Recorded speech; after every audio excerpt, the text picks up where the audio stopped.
l'école du jeu, en partenariat avec la boutique L'Imaginaire. Au-delà de vos attentes.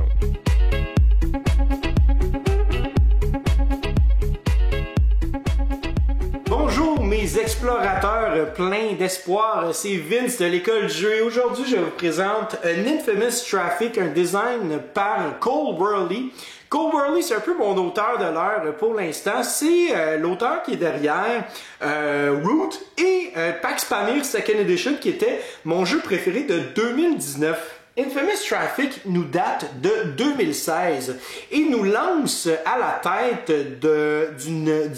d'une espèce d'économie particulière où est-ce qu'on représente des gens, des propriétaires de compagnies d'opium. Et notre but, c'est de s'en aller en Chine, d'infiltrer la Chine de façon illégale pour créer une chaîne d'approvisionnement pour notre opium, et ce, en l'offrant aux différentes personnes sur le continent de l'Asie, hein, dans le pays de la Chine. Ceci étant dit, on va faire face aux forces de la police. On va faire face aussi à différentes embûches, des pirates qui peuvent venir nous couper l'herbe sur le pied. C'est un jeu d'économie.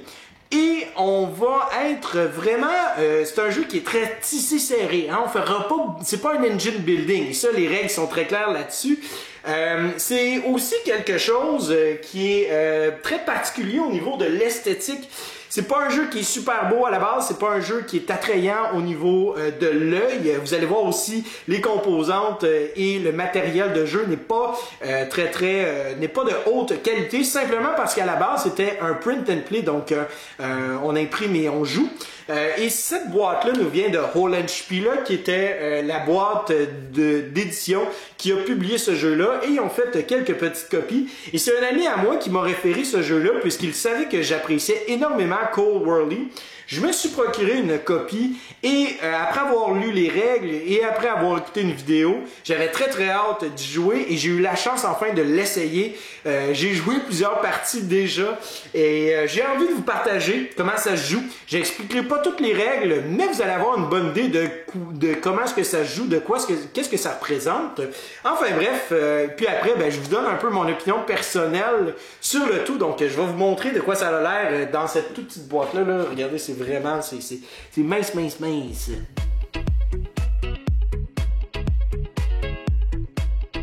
Au début de la partie, les joueurs recevront ce petit plateau de jeu. En fait, c'est un plateau de jeu qui va nous refléter les investissements que l'on va pouvoir faire ainsi que les revenus que nous obtiendrons. Donc, ça va jusqu'à 5 investissements et jusqu'à 18 points de revenus. Ce ne sera probablement pas quelque chose que vous réussirez si facilement à faire dans ce jeu-là, croyez-le moi. Maintenant, simplement une petite mention spéciale. En fait, le nombre d'investissements que je vais pouvoir faire va être déterminé par le revenu que j'ai. Donc, par exemple, si je fais un investissement ici et que ça me coûtait 1, et bien à ce moment-là, mon cube est rendu sur le -1. Et ici, ça m'indique que je ne pourrai pas aller faire un deuxième investissement puisque mon cube n'est pas, avant de faire mon investissement, dans la case 0 ou 1, puisque la case 2 des investissements est reliée à 0 ou 1 de revenus. Ensuite de ça, on a ici deux cases spéciales qui sont pour ce qu'on appelle des Special Envoys, donc des envois spéciaux. Ces envois spéciaux-là pourront nous permettre de briser des règles d'opportunité que l'on appelle, que je vais expliquer plus tard. Nous allons recevoir des jetons, en fait 3 types de tuiles. Nous avons des tuiles de marchand que je peux vous montrer plus proche. Donc les tuiles vont toujours avoir une valeur entre 0, 1, 2 ou 3 et finalement un petit chiffre juste ici qui indique son coût. Donc un marchand peut avoir un revenu de 0, 1 ou 2 et finalement coûte 0$ à pouvoir obtenir. La frégate, le bateau, a une valeur de 1, donc il coûte 1 de revenu, alors qu'il peut nous ramener 1, 2 ou 3 de revenus lorsqu'il est dans une chaîne d'approvisionnement qui est complète. Et finalement, nous avons l'opium qui vaut entre 0 et 3 et qui coûte 1$ aussi. Et avec ces différents jetons-là, nous allons avoir aussi 3 jetons que l'on appelle des jetons de leader. En fait, ces jetons-là vont être attribués au joueur qui a le plus d'une des 3 différentes marchandises actuellement, qu'elles soient sur le plateau ou qu'elles soient dans ses réserves personnelles. Si un joueur a le plus, alors à ce moment-là, il devient le leader. Ça lui donne 2 points en fin de partie. Si l'on termine la fin de partie de cette manière-là, ou tout simplement, ça lui permettra aussi de ne pas se faire déloger. Je vais revenir avec tout ça. Enfin bref, et finalement nous avons aussi un autre petit jeton qui s'appelle le Special Envoy, donc le sillon, excusez-moi, donc le sillon va nous permettre de pouvoir aller récupérer des cartes prix et sa valeur sera déterminée selon le chiffre qui sera utilisé toujours vers le haut. Donc là, j'aurai un sillon de 0, alors qu'il peut aller jusqu'à un maximum de 7. Donc, c'est ce qu'on reçoit en tant que tel pour notre plateau personnel. Évidemment, cela ne fait pas beaucoup de sens jusqu'à maintenant, mais par contre, je peux vous montrer le plateau principal. Et comme vous voyez, c'est une feuille en plastique, c'est juste un papier. Dans la mise en place au départ, eh bien, nous avons en fait un missionnaire ainsi qu'un bateau pirate. Nous avons aussi 2 bureaucrates de valeur 1. Nous avons aussi une police Ching qui est juste ici. Cette police-là va en fait augmenter la force de la police qui se trouve juste ici et qui va en fait contrôler le peuple selon la piste rouge qui est la piste en fait de Outrage qui est juste là. La piste de rage du peuple qui est de plus en plus désireux de faire affaire avec les Britanniques pour leur opium. Nous avons ici aussi une réserve de dés qui, si elle se vide complètement, à ce moment-là, ça déclenche la fin de partie immédiatement. Et plutôt que de compter les points de victoire, comme par exemple les points qui étaient inscrits sur les jetons de leader que je vous ai montré précédemment, eh bien, on va compter le nombre d'entreprises que l'on a sur le plateau. Et juste en haut, ici, nous avons en fait des cercles de conspiration, des conspiracy circles. Ces cercles de conspiration-là pourront être utilisés comme action pour un joueur que je vais revenir tout à l'heure. Et en dernier lieu, j'ai fait une mise en place pour 4 joueurs et donc à chaque tour, nous aurons 3 cartes prix. Ces cartes prix vont valoir entre -1 et 3 et ici, ben, on a juste la petite pile des différents jetons qui iront dans les cercles de conspiration. Le jeu n'a pas nécessairement d'aide de jeu, mis à part les différentes inscriptions qu'il y a sur notre parchemin de plateau. Ceci étant dit, il y a un aide de jeu qui est très pertinent, qui a été produit en fait, qui est disponible sur BGG, qui nous indique les différentes actions que l'on peut faire, mais surtout les différentes phases d'un tour. Alors, la première phase, c'est la phase de refresh, donc le rafraîchissement entre guillemets. Maintenant, ce qu'on va faire, c'est tout simplement avancer le jeton des tours au prochain tour. Nous allons aussi, en fait, placer un jeton dans chacun des cercles de conspiration. Ces 2 étapes-là ne seront pas faites pour le premier tour, évidemment. L'autre étape qui ne sera pas faite pour le premier tour sera de, dans le fond, piger au hasard un certain nombre de prix. 3 prix si l'on est 4 ou 2 prix si l'on est 2 ou 3 joueurs. Et finalement, à tour de rôle, les joueurs pourront observer une carte de prix qui est face cachée. Donc, par exemple, c'est mon tour. Je suis le premier joueur. Je pourrais choisir une de ces 3 cartes-là. Donc, je vais le prendre celle-ci. Et là, ça m'indiquera qu'une des cartes disponibles parmi ces 3-là est une valeur 0. Comme j'ai dit, les cartes ont une valeur entre -1 et 3 et toutes ces cartes-là sont des points en fin de partie si l'on termine la partie après le 4e round. Parce que comme j'ai expliqué, Le jeu peut se terminer de deux différentes manières. La première, ce serait qu'on termine à la fin du quatrième tour. À ce moment-là, nous allons compter les points selon les cartes prix que nous avons obtenues devant soi. Nous obtiendrons aussi des points si l'on est le leader d'une des trois différentes catégories de marchandises qui nous donnera 2 points chacun. Et le joueur ayant le plus de points gagne la partie. L'autre manière que ça se termine, eh bien, c'est que si notre réserve de dés est complètement échue, qu'il n'y a plus du tout de dés à cet endroit-là, à ce moment-là, la partie se termine immédiatement sur le champ et nous allons compter le joueur qui a le plus de marchandises, le plus d'entreprises, qui est sur le plateau. Donc, vous aurez remarqué que chacune des entreprises, évidemment, c'est carré. Et donc, chacune d'entre elles pourra aller sur des différents espaces. Donc, le joueur qui a le plus de tuiles de sa couleur sur le plateau en fin de partie gagne si la fin de partie est déclenchée par cette réserve de dés qui sera vide. Une fois que on a fait la phase 1, on est maintenant rendu à la phase 2. Alors, pendant son tour, un joueur pourra faire différentes actions. Et là, je vais me référer encore une fois au plateau personnel des joueurs. Alors, première action qu'un joueur pourrait faire, ce serait en fait de faire un investissement. Comment est-ce qu'on fait pour faire un investissement? C'est très simple. C'est que nous allons choisir le type d'investissement que l'on veut faire. Est-ce qu'on veut investir un bateau? Est-ce qu'on veut investir dans de l'opium? Est-ce qu'on veut investir pour un marchand? Et une fois qu'on a décidé, par exemple, je dis, bon, ben moi, je vais investir pour de l'opium. Je vais regarder le prix de l'opium qui est de 1. À ce moment-là, je vais prendre ce jeton-là et je vais le mettre juste en haut de mon plateau qui est en fait mes holdings, donc ma réserve d'entreprise que j'ai créée. Je vais augmenter mon jeton, mon marqueur de 1 parce que j'ai fait un investissement. Et je vais diminuer mon autre cube ici de revenus selon le coût que l'opium m'a coûté, donc 1. Si je tombe en faisant ça, le leader, à ce moment-là, je vais prendre mon jeton et je vais aller le mettre à l'endroit correspondant. Donc ici, on a le O pour opium, F pour frigade, M pour marchand. Donc je suis le seul et unique producteur d'opium jusqu'à maintenant pendant la partie. Je vais donc mettre mon jeton juste ici, comme ceci. Voilà, maintenant j'ai 2 points en fin de partie. Si par contre, à n'importe quel moment, j'obtiendrais le même nombre d'opium qu'un autre joueur à ce moment-là, le joueur prendrait mon jeton et me le redonnerait et il n'y aurait plus de leader. Alors, c'est la première action d'investissement. Un autre type d'investissement que l'on pourrait faire, c'est si par exemple, nous pourrions...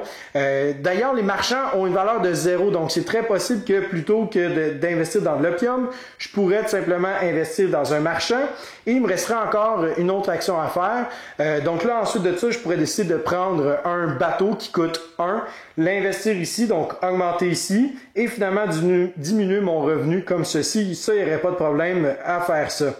Ceci étant dit, il y a un autre type d'investissement que l'on peut faire et ce serait en fait de plutôt que d'engager un marchand tel quel dans notre réserve en haut de notre plateau, nous pourrions aussi décider de l'envoyer comme envoyé spécial. Cet envoyé spécial-là, évidemment, ça c'est un investissement. Cet envoyé spécial nous permettra de briser les règles d'opportunité. Qu'est-ce qu'une règle d'opportunité? Eh bien, ça me permet de vous diriger vers l'autre type d'action, c'est-à-dire placer un jeton en jeu.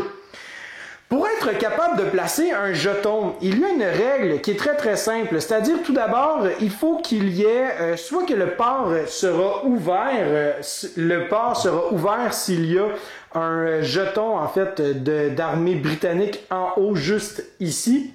Donc à ce moment-là, le port serait ouvert, il y aurait donc opportunité. Donc ça c'est la première manière.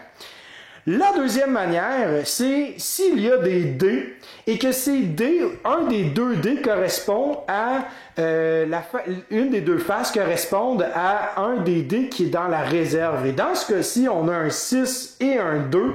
Il y a 3 2 et il y a 2 6. Donc, il pourrait y avoir opportunité ici. Ce qui veut dire que je pourrais placer soit de l'opium ou soit des frigates. L'affaire, c'est que je ne peux pas placer de marchands pour l'instant, puisque thématiquement, ben, c'est simple, les marchands s'en vont ils s'en vont sur la terre et essayer de faire du bargain, hein, donc du marchandage avec les gens, les Chinois, et la police Qing est toujours très près de son peuple chinois. Donc là, la seule manière de pouvoir faire quoi que ce soit, ce serait de pouvoir placer de l'opium, parce que l'opium, je la crée à l'extérieur de la Chine, donc je peux le placer ici. Et finalement, les frigades vont aller sur les espaces bleus marins qui représentent des mers distantes. Les pirates pourront être placés dans les cases bleues claires qui sont les mers, les océans proches des ports. Enfin bref, donc je prends un de mes jetons et je le place à l'endroit correspondant. Je peux décider de la valeur de celui-ci, comme par exemple, je pourrais décider de placer mon jeton 3 comme ceci. Maintenant, si vous remarquez ici, il y a un petit cercle, un petit demi-cercle juste ici en haut du carré, ce qui indique que présentement ma valeur pour ma frégate est de 3. Une autre action que je pourrais faire, ce serait de diminuer la valeur de ma frégate ou de mon opium. Donc simplement, je prends une valeur inférieure à celle que j'ai installée et je peux la placer ici sur le 2 comme je peux le placer sur le 1. Une autre action qui serait possible, c'est que si, admettons, on avait une situation que, par exemple, il y avait un joueur qui était ici. Donc on a par exemple le joueur gris qui aurait placé une frégate à 3. Je pourrais décider de déloger ce joueur-là en plaçant mon pion à sa place à une valeur inférieure. Et là, par la suite, le jeton gris reviendrait dans les holdings, dans la réserve du joueur gris, et par la suite pourrait décider de venir une nouvelle fois, tout simplement me déloger comme ceci.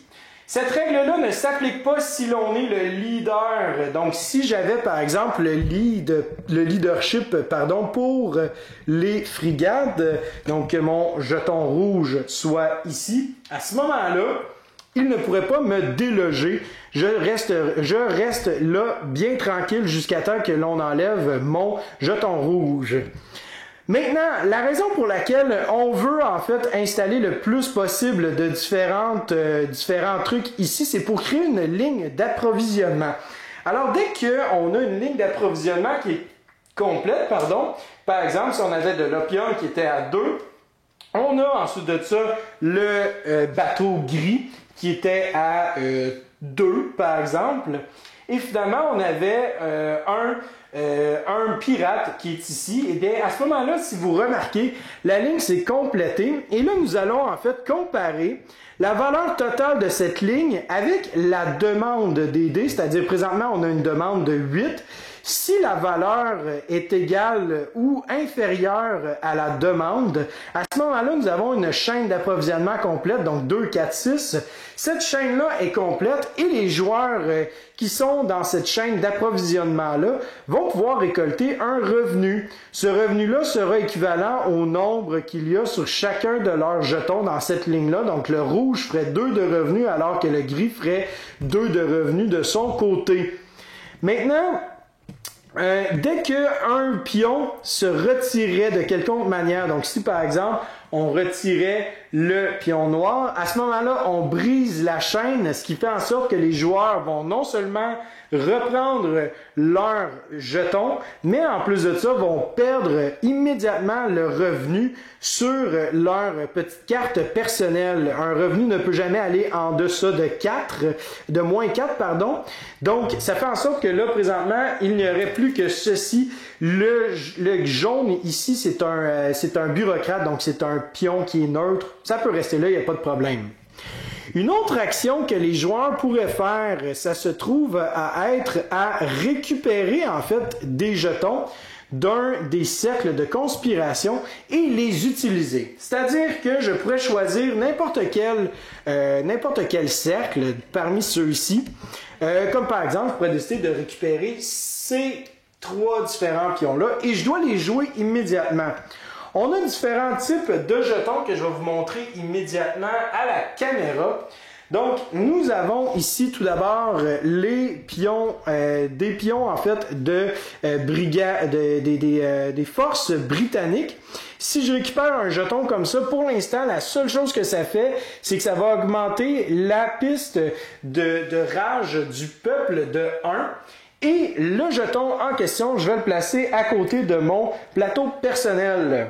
On aurait aussi un missionnaire. Le missionnaire, lui, ce qu'il va faire, c'est qu'il va, en fait, aller dans une région adjacente à un autre missionnaire, partager la bonne nouvelle, non pas du Christ, mais bien de l'opium. Donc, dès qu'il y a un jeton noir qui est installé sur une des régions, à ce moment-là, on va prendre, le joueur qui l'a installé va prendre un dé, de la réserve. Ça pourrait être le D4, le lance. Et maintenant, on a une demande de 1 opium ici, dans cette région-là. L'autre pion noir, c'est les bateaux de pirates. Donc, les bateaux de pirates peuvent être adjacents soit à une région où il y a un bateau de pirates. Donc, je donnais l'exemple ici tantôt, il y avait le bateau de pirates. Donc, je pourrais placer un pirate dans la même ligne. Je pourrais placer un pirate ici, un pirate en haut là, ou un pirate ici. Et si je plaçais par exemple ce pirate-là, le pirate ne peut aller que sur les cases bleu clair et les cases blanches, beige en fait. Donc je pourrais placer ici. Et évidemment, j'ai pris un jeton noir, je le place là, donc on prendrait un 3e dé, on le lancerait et ça nous donne maintenant une valeur totale de 10 de demande. L'autre type de jetons, ce sont des bureaucrates. Donc les bureaucrates fonctionnent un petit peu de la même manière que les marchands. Les marchands, je n'ai pas expliqué comment est-ce qu'ils s'installent sur le plateau, c'est simplement parce qu'ils ne peuvent pas être placés sur le plateau tant aussi longtemps qu'une région n'est pas ouverte. Et ces pions-là ne pourront qu'être installés sur des cases beige. C'est un petit peu la même chose que les bureaucrates. Donc les bureaucrates vont pouvoir être installés quand on veut sur ces cases beige-là. Donc je pourrais placer mon petit pion ici. Qu'est-ce que ça fait pour l'instant? Rien du tout jusqu'à temps qu'on complète cette chaîne d'approvisionnement-là. À ce moment-là, le bureaucrate m'aura permis d'augmenter en fait mon revenu grâce à la complétion de cette chaîne d'approvisionnement. Et finalement, nous avons ici des jetons de police Qing. Donc, les forces Qing vont pouvoir être installées où l'on veut sur le plateau. Ça, il n'y a pas de problème. Maintenant, il y a deux types de pions Qing. Donc, le premier pion n'a pas de P comme ça. Donc, celui-là, ce sont les pions, les polices qui vont augmenter, en fait, la force des Qing de 1. Donc, présentement, au début de la partie, il y a 2 Qing sur le plateau. Donc, on aurait une force de 2. On a aussi ces pions-là avec un gros P. Maintenant, les P, qu'est-ce qu'ils vont faire? C'est qu'une fois qu'ils vont s'installer ici, nous allons faire une action de police. Les actions de police, eh bien, c'est de pouvoir retirer des jetons noirs majoritairement. Donc, on pourrait décider de retirer, par exemple, le missionnaire. On le retire ad vitam aeternam. Et dès que l'on enlève un pion noir d'un espace, il faut automatiquement enlever un dé. Même que si on était, par exemple, dans la situation comme tout à l'heure, où est-ce qu'on avait une chaîne d'approvisionnement avec le joueur gris ainsi que le joueur rouge, comme ceci, et que le joueur décidait, par exemple, de faire une action de police sur ce pion-là, donc le pion de pirate, ça détruit notre chaîne d'approvisionnement et donc automatiquement on perd du revenu, on reprend nos petites tuiles, mais aussi on va retirer le dé avec la plus petite valeur de cette région-là pour réduire la demande totale de cet endroit-là. Une autre action que les joueurs pourraient faire serait tout simplement de passer. Maintenant, passer, à quoi ça sert? Eh bien, la première chose, c'est que on va pouvoir envoyer notre sillon. Vous vous souvenez de ce petit pion-là que je vous ai montré? Donc, ce sillon-là, en tant que tel, va pouvoir être envoyé à Londres. Maintenant, le sillon fonctionne de façon assez particulière puisqu'il va prendre la valeur totale de notre revenu. Donc, si par exemple, ici, j'ai ma feuille de revenu, si par exemple, mon revenu est de 4, alors mon sillon sera de valeur 4. Il s'en ira sur la case London Season ici. Si je suis le premier à passer, il va toujours le plus à gauche. Le deuxième va aller à droite, ici, le plus à gauche, et ainsi de suite. Je pourrais aussi augmenter la valeur de Motion en payant 1$. Donc, si je payais 3$, je pourrais permettre à Motion d'avoir une valeur de 7. Ce qui fait aussi que si, admettons, on avait hypothétiquement cette situation-là où je suis à -1 et que Motion actuellement a une valeur minimale de 0. Donc, pour être capable d'envoyer Motion, il faut que j'aie un revenu minimum de 0 ou tout simplement que je diminue ma valeur jusqu'à temps d'avoir un 0. Fait que je donne un exemple. Si j'étais à -1, comme je vous disais, pour être capable d'avoir ma valeur de Sion à 0, il faudrait que je paye 1 pour que maintenant il puisse être à 0. Je pourrais même payer un revenu supplémentaire pour qu'il soit à 1. Je pourrais payer même un revenu supplémentaire pour qu'il soit à 2. Enfin bref, donc je vais le placer là. Et le premier joueur qui passe va récupérer le jeton du premier joueur. Le deuxième joueur qui passera déterminera dans quel sens nous ferons le prochain tour, dans le sens horaire, anti-horaire, pardon, ou dans le sens horaire. Et une fois que tous les joueurs ont passé, à moins qu'il y ait, on vide la réserve de dés, à ce moment-là, nous allons regarder tout d'abord si il y a une guerre d'opium. C'est-à-dire, est-ce que le peuple est enragé, a une rage plus élevée que la force des Qing?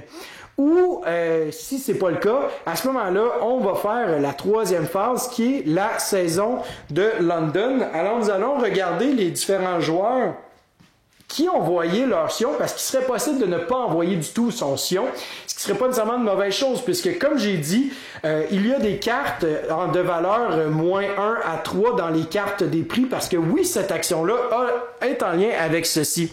Alors nous allons comparer la force des Sions, et le joueur ayant la plus haute force va récupérer le prix de son choix. Donc c'est à ce moment-là que l'on va révéler ces différents prix-là. Donc évidemment, si j'ai le Sion le plus fort, je récupérerai la carte de valeur 2, qui me vaudra maintenant 2 points.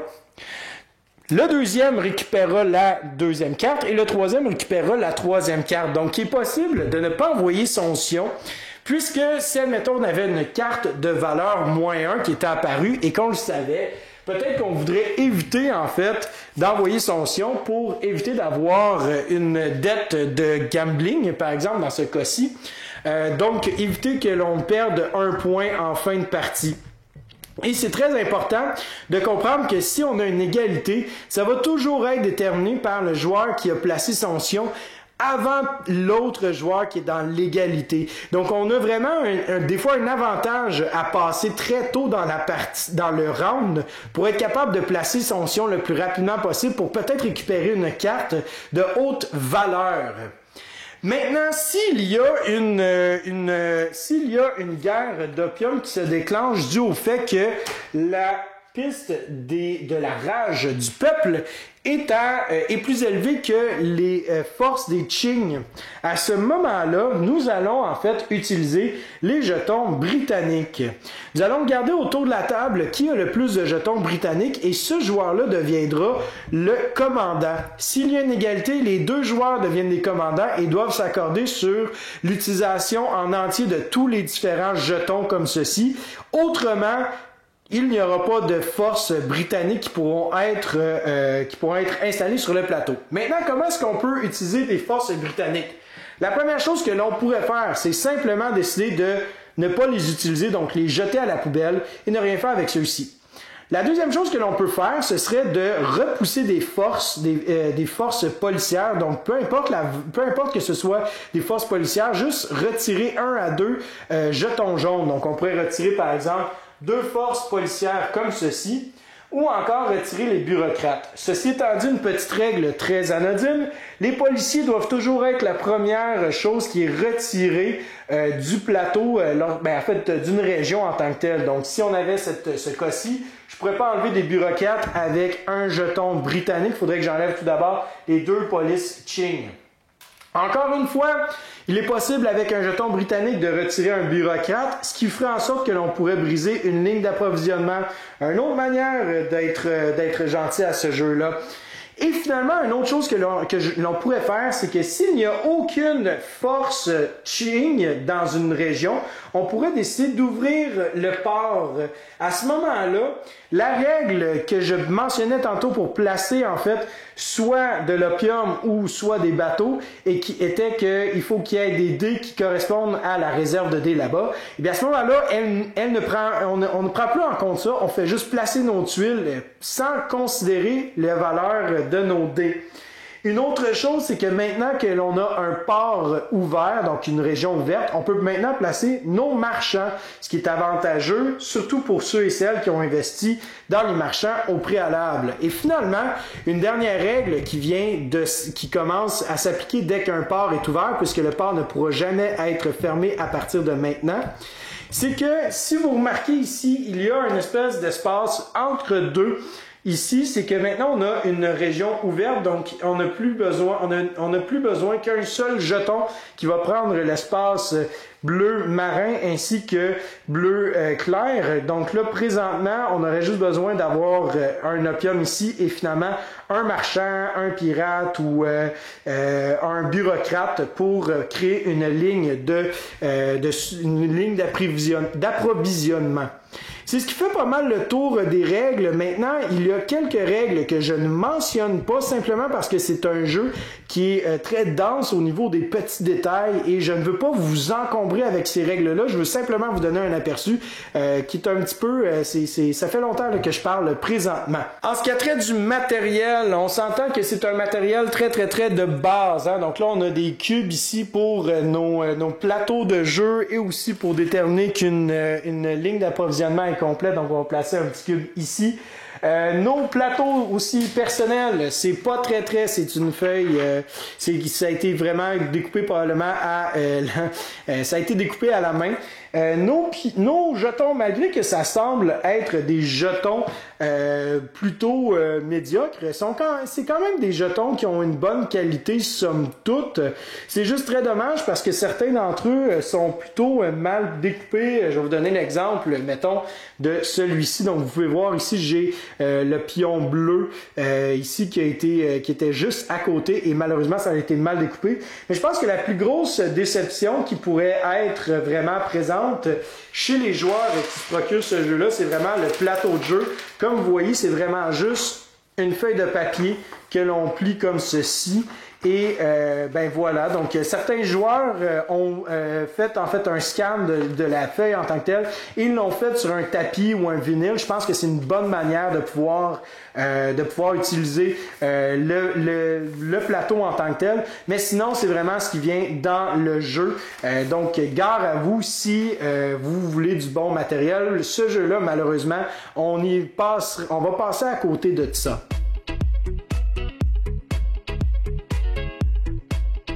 Avant de débuter ma critique personnelle, j'aimerais mentionner quelques points qui sont peut-être évidents après avoir écouté les règles de ce jeu. Premièrement, ce n'est pas un engine building comme j'ai mentionné dans mon introduction.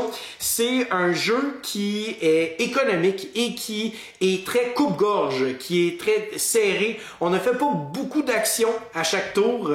On fait quelques actions et on va se lancer à la tête des différentes marchandises que l'on peut produire, soit des frigades, soit de l'opium ou encore du recrutage de marchands. Mais surtout, c'est un jeu qui est hyper interactif, qui est impossible pour soi d'être de son côté en solitaire et de faire sa petite machine qui commence à se construire et oups, on a gagné la partie en faisant le plus de points. Donc c'est définitivement pas un jeu pour des joueurs euros qui aiment tout simplement jouer chacun de leur côté un petit peu sans être trop dérangés par les autres et d'être dans une espèce de côté de performance, d'optimisation. Infamous Traffic, c'est vraiment un jeu qui va nous lancer à la tête littéralement de ces compagnies-là et c'est très thématique, non seulement au niveau des mécaniques, mais aussi au niveau de l'ambiance générale qui est amenée avec ce jeu-là.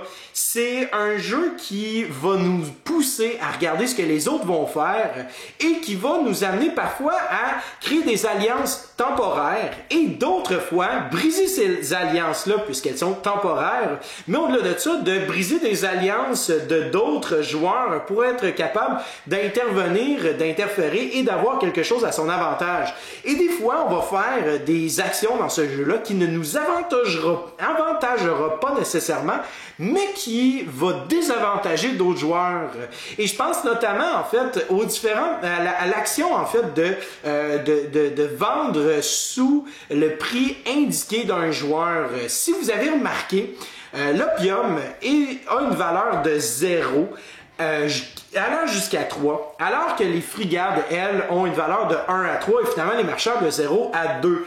Et parfois, on va faire une action de juste simplement diminuer la valeur de notre entreprise simplement pour être capable de rester en jeu, alors qu'à d'autres moments, on va décider de placer une de nos tuiles personnelles, une de nos marchandises, pour remplacer celle d'un autre joueur sans nécessairement faire de l'argent, mais parce qu'on le sait que le joueur adverse va perdre une grande somme. Et c'est ça qui est intéressant dans le jeu, mais qui va peut-être rebuter certaines personnes. C'est pas un jeu qui est fait pour tout le monde, au sens où est-ce que c'est vraiment une expérience de jeu. Et quand je me suis assis devant ce jeu-là, on a immédiatement voulu faire une deuxième partie. Et la semaine d'ensuite, ça a été un peu un non négociable qu'on voulait se lancer dedans.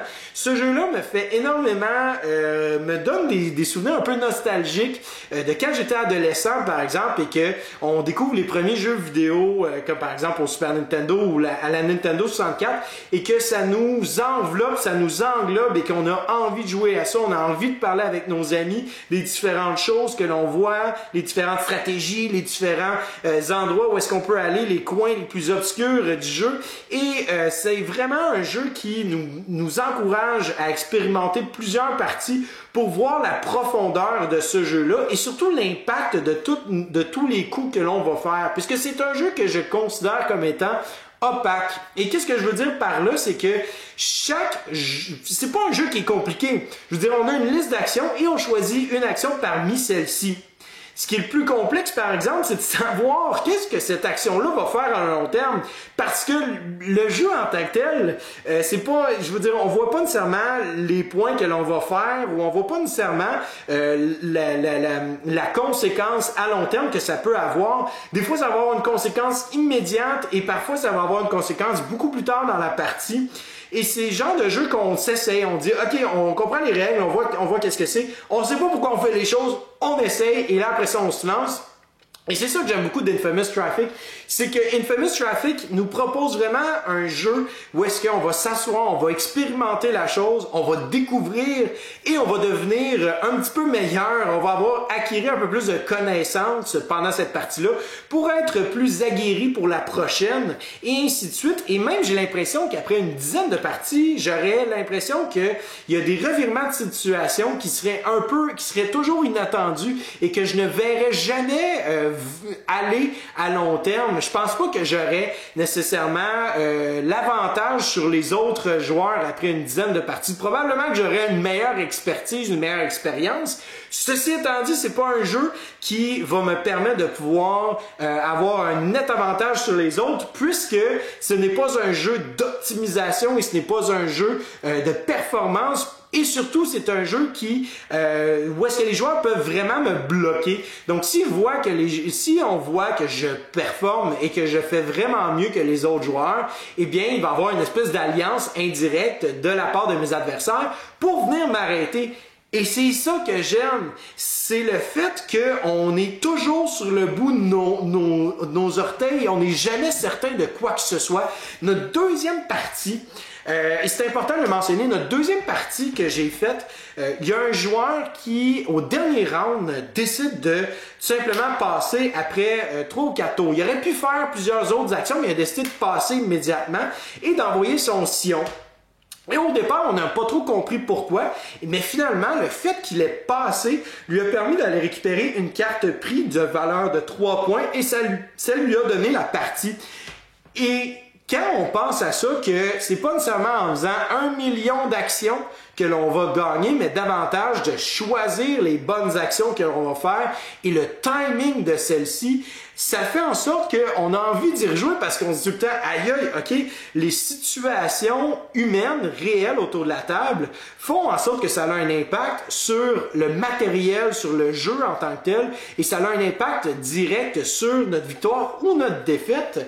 Moi, ça me fait vraiment, vraiment capoter ce genre de jeu-là qui est tellement changeant, qui est tellement qui va changer selon les joueurs autour de la table, mais surtout qui nous donne toujours un fil ambigu sur où s'en aller, où se diriger, comment est-ce qu'on fait pour passer à travers tout ça. Je pourrais vous en parler vraiment longtemps, mais vraiment, ça a été un superbe coup de cœur, malgré tous les petits défauts, comme j'ai dit. Bon, principalement le côté matériel, je suis un petit peu déçu, mais ça reste quand même que je pense que si vous aimez les jeux avec interaction forte, avec un peu à la Game of Thrones, je dirais, ou encore des jeux un peu à la Inish, où est-ce qu'il y a certaines magouilles qui peuvent se créer, des alliances temporaires qui peuvent se faire et qui peuvent être brisées à n'importe quel moment. Je crois que Infamous Traffic vaut définitivement le détour, à tout le moins de tenter l'expérience.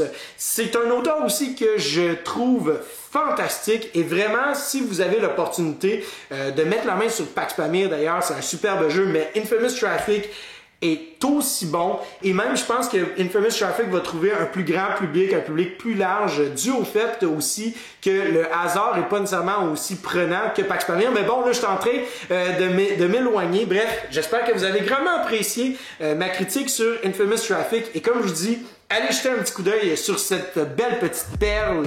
Sur ce, mon nom est Vincent. Allez nous liker sur Facebook, suivez-nous sur Instagram, abonnez-vous à notre chaîne, laissez un petit pouce vers le haut si vous avez apprécié cette vidéo. Et sur ce, je vous souhaite à vous et vos amis un bon jouage!